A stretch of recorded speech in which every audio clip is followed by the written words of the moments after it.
Əvvəllər təzə evlənənlərə nikah haqqında şəhadətnamə ilə birlikdə həm də pasport və ya 9 saylı formada arayışa möhür vurulardı.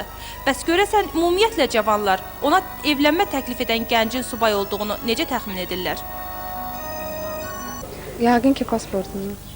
Hər halda o təklif gəlirsə də öyrənmək. İnamı olmalıdır və mütləq adam tanımaq lazım. İndi isə pasport şəxsiyyət vəsiqəsi ilə əvəz olunub.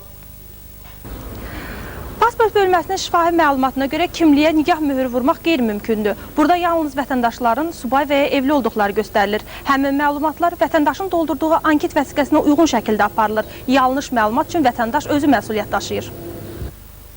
Şəxsiyyət vəsiqəsinə möhür vurmağın qeyri-mümkünlüyü nikah evində bir sıra problemlər yaradır.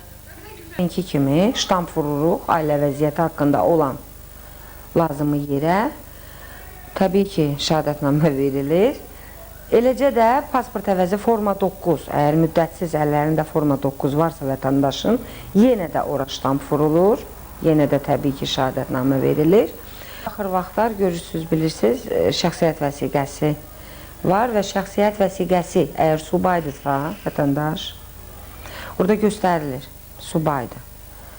Biz o vəsiqəyə əsasən nikah bağlayırıq, ancaq ştamp vurmaq imkanımız yoxdur, yəni heç bir əlavə eləyə bilmirik, nə də o vəsiqəni yararsız eləyə bilmirik.